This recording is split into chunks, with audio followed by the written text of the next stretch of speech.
أعوذ بالله من الشيطان الرجيم. بسم الله الرحمن الرحيم.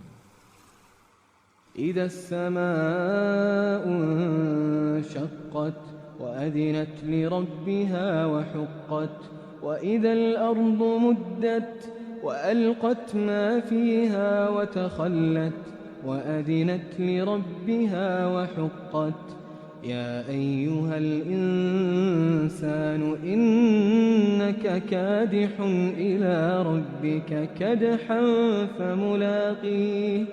فأما من أوتي كتابه بيمينه فسوف يحاسب حسابا يسيرا وينقلب إلى أهله مسرورا وأما من أوتي كتابه وراء ظهره فسوف يدعو ثبورا ويصلى سعيرا إنه كان في أهله مسرورا إنه ظن أن لن يحور بلى إن ربه كان به بصيرا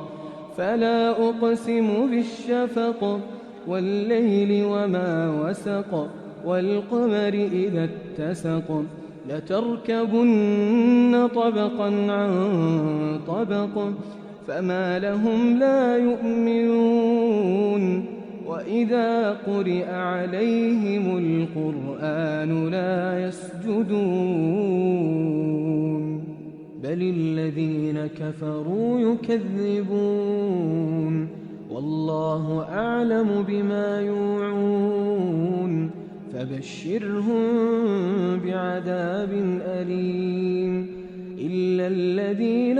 آمنوا وعملوا الصالحات لهم أجر غير ممنون.